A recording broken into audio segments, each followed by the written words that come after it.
On va parler de nos écoles, on va parler des études, on va parler d'indexation. On a la chance d'avoir sur le plateau le recteur de Mayotte, Jacques Mikulovic. Bonjour. Bonjour. Merci d'avoir accepté notre invitation ce matin. On en a beaucoup parlé. Le raccordement et la distribution d'eau dans les écoles, ça ne s'est pas fait aussi simplement que l'on le voulait. On en est où aujourd'hui ? Normalement, aujourd'hui, toutes les écoles doivent fonctionner normalement. Y compris Vaïbé, y compris Koungou. Y compris Vaïbé, y compris Koungou. J'étais à Koungou la semaine dernière. C'était l'occasion de faire un petit tour de table. Et 3 écoles qui devaient être raccordées sur le chemin de l'eau manquaient un raccordement qui devait être fait par la SMAE en fin de semaine. Donc ça devrait être très opérationnel cette semaine, j'espère. On va le vérifier ce matin. Donc, où on en est également, Jacques Mikulovic, de cette polémique qui avait enflé un peu avant les vacances, de dire les profs ne vont pas revenir parce qu'ils en ont marre de ne pas avoir d'eau. Eh bien, écoutez, on a fait, pas plus tard que ce week-end, une petite étude. C'est 5,7% de personnel absent parmi les enseignants, ce qui veut dire qu'il correspond à la pourcentage normal de gens qui sont malades ou en arrêt maladie. Donc, les enseignants et l'ensemble des personnels sont bien présents au travail et j'en doutais pas. Et je les remercie parce que c'est aussi un effort que d'accepter de travailler dans ces conditions. Et vraiment, il n'y avait pas lieu d'avoir une polémique, c'est bien dommage. Les faits sont là pour démontrer que les personnels sont très impliqués. Alors, autre question sur ces logiques de tour d'eau, on le sait que dans certaines écoles, des enfants allaient 2 demi-journées par semaine pour permettre à chacun de pouvoir un peu avoir d'enseignement. On en est où là-dessus aujourd'hui ? Est-ce que la situation s'est normalisée avec des enfants qui ont le nombre d'heures de cours adapté évidemment à leur niveau bien sûr. Alors, l'ADEAL a renforcé la capacité d'eau des cuves pour pouvoir tenir justement les 48 heures ou 54 heures de coupure. Ça va être un test en phase réelle, hein, on va dire. On va voir combien de temps on pourra tenir. Le directeur de l'école de Koungou, où était le ministre la semaine dernière, était plutôt confiant pour tenir 3 jours. Il y a vraiment un impact d'ailleurs dans cette organisation des directeurs d'école. Vous savez, c'est un nouveau statut depuis 1 an, directeur d'école, avec cette responsabilité directe d'organisation de l'école. Et je vois un lien entre la personnalité du directeur, l'implication et même les résultats des élèves. Donc c'est une fonction à soutenir et à regarder avec grand intérêt. Donc ce qui veut dire que à partir de maintenant, donc rentrée des vacances de la Toussaint, quelque part, tous les enfants ont une scolarité normale. Alors, oui. Alors, c'est vrai que nous avons perdu un certain nombre de journées d'école entre août et les vacances de Toussaint.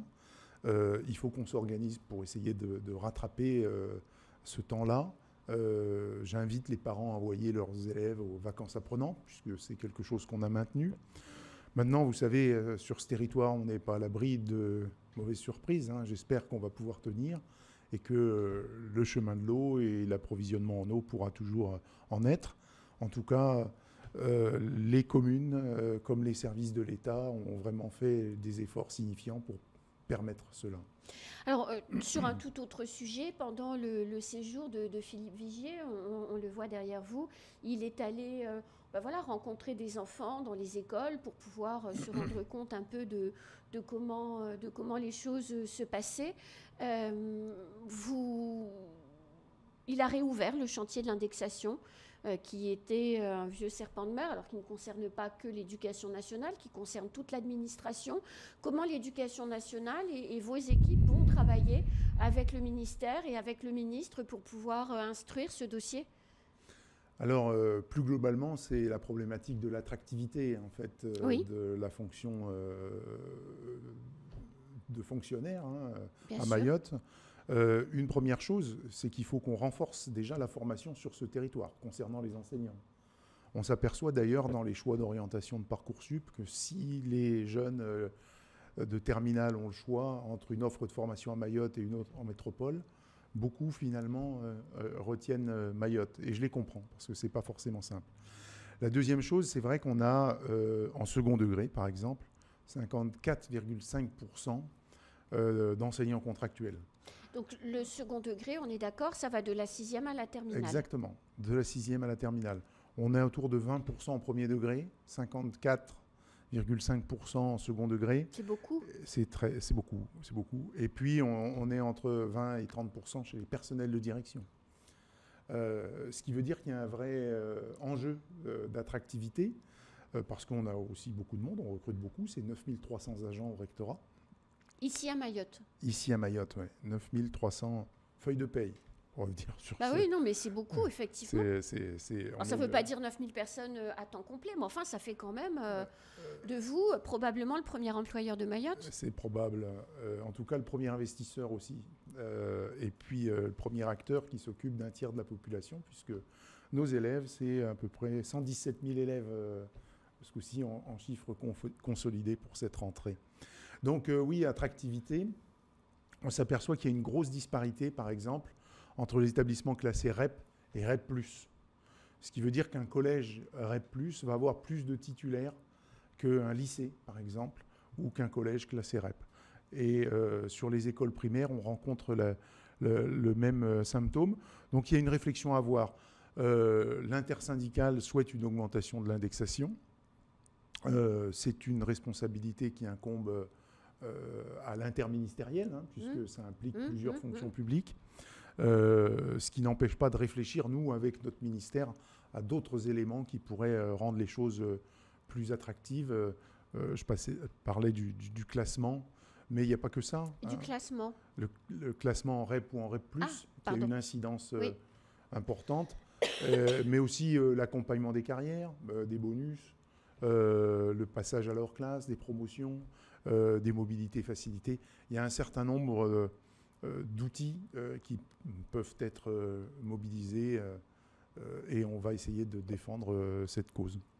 Les heures de cours et les journées de cours perdues, est-ce que ça va avoir une incidence sur les futurs examens? Parce qu'il y a le brevet, il y a le bac français. Est-ce qu'il faut être inquiet? Est-ce que les enseignants vont arriver à rattraper les journées et les enseignements manquants? Alors, on est en début d'année. On ne peut pas présager d'autres incidents. Oui, bien sûr. Je sais que tous les ans, l'an dernier, par exemple, il y a eu beaucoup de problématiques de fermeture en novembre. À cause des transports scolaires? À cause des transports scolaires. Donc, si on n'a pas d'autres accidents, on va dire, durant tout le parcours, j'espère qu'on pourra rattraper sur les vacances apprenantes. Pourquoi pas renforcer en soirée et aussi par... on a une ENT, alors c'est l'espace numérique de travail, où vraiment, si les enfants ont accès à Internet, on a beaucoup de ressources. Maintenant, on sait que rien remplace le face-à-face pédagogique. C'est une caractéristique encore plus marquée à Mayotte qu'ailleurs. La présence d'un enseignant face à un groupe d'élèves est déterminante sur la réussite.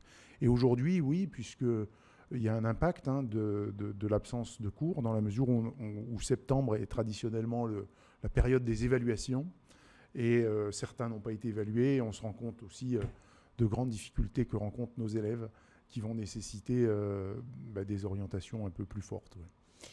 Vous parliez de Parcoursup tout à l'heure. La campagne ne va pas tarder à commencer, comme tous les ans. Est-ce que vous avez un premier bilan à faire sur la campagne de l'année dernière? Est-ce que et ma première question, elle est simple, est-ce que les jeunes Mahorais trouvent les débouchés qu'ils demandent en métropole ou à La Réunion?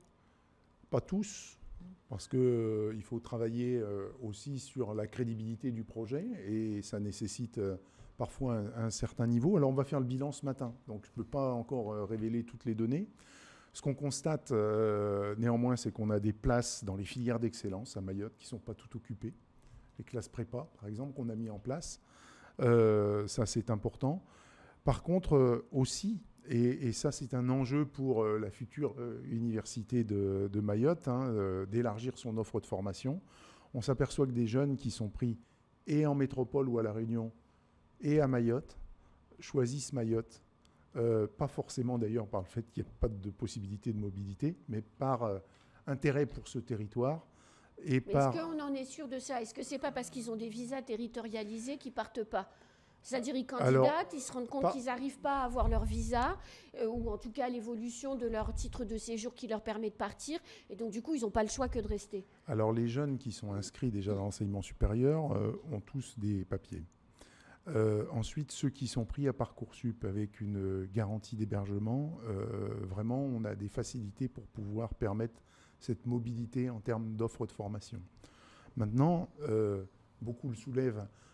C'est vrai que parfois le niveau à Mayotte peut apparaître plus faible pour certains, mais les échecs dans l'enseignement supérieur, quand on est éloigné de sa famille, Oui, quand il faut dur. résoudre la problématique du logement, du transport, d'un climat qui est différent, sont loin d'être simples. Bien sûr. On attend beaucoup de nos jeunes, alors qu'à 18 ans, 19 ans, c'est encore des petits bébés, gamins qui bien ont sûr. besoin d'être accompagnés. Bien sûr. L'orientation que vous allez prendre, vous, rectorat, pour créer justement, vous disiez, il faut développer l'offre de formation supérieure à Mayotte. Alors, il n'y a pas que l'université, il y a aussi ce que le rectorat met en place. C'est quoi votre stratégie pour les prochaines années? Alors, nous, on en a deux.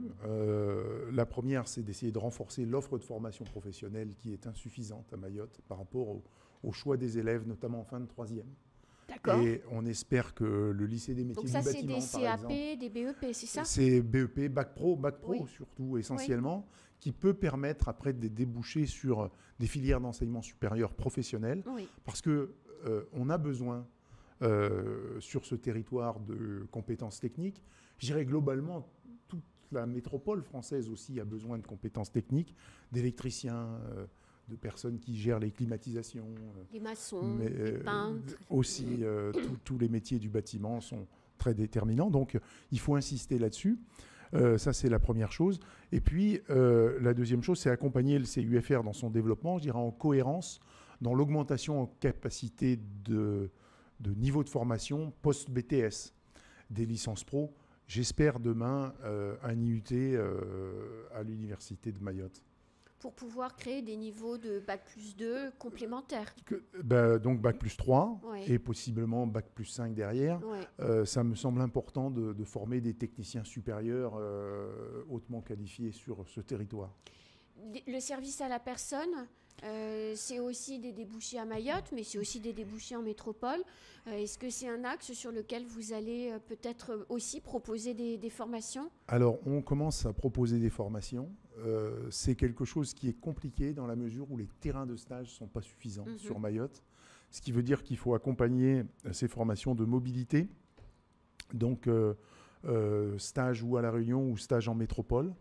Et là, je souhaiterais justement avec notre ministère qu'on puisse se parrainer avec des académies pour que dans le cadre de notre réflexion sur l'évolution du collège, sur une orientation active en fin de collège, et puis sur des lycées professionnels, qu'on puisse préparer justement nos jeunes à ces mobilités et à l'accès aux formations en métropole. Si en 4e, 3e, on peut faire 15 jours en métropole dans le cadre d'un stage, et puis en seconde, première, un nouveau stage en métropole, c'est progressivement acclimater à un autre environnement des jeunes, leur donner aussi le goût d'une orientation professionnelle, parce qu'on sait que notre territoire a besoin de ces professionnels-là. Ensuite, sur l'aide à la personne, quand on pense au troisième âge, il y a un atout qui est important à Mayotte et qu'on a oublié, c'est cette logique préservée de l'entraide intrafamiliale communautaire où les personnes âgées restent au sein de la famille. Oui. C'est quelque chose qui n'existe plus en métropole, où on institutionnalise, donc il y a une mise à distance. Donc je ne sais pas si ça sera bon de prendre ce chemin à Mayotte, tellement la relation sociale entre les générations est importante. Néanmoins, les besoins sont nombreux en métropole et donc on doit ça peut créer des pouvoir débouchés. Il y aura proposer pas des perspectives. Vous disiez 117 000 enfants aujourd'hui scolarisés, ça veut dire que potentiellement le nombre de jeunes qui vont devoir trouver un emploi augmente d'année en année, mais on sait bien qu'il n'y aura pas tous les débouchés à Mayotte. Donc en permettre à un certain nombre de partir travailler en métropole, c'est aussi bon pour Mayotte finalement et pour sa jeunesse. Exactement, et même avec des conditions. Et une des premières conditions, c'est la maîtrise de la langue française. les savoirs fondamentaux. Et moi, Oui. j'aimerais réinsister massivement là-dessus parce que là, on a trop de difficultés de compréhension.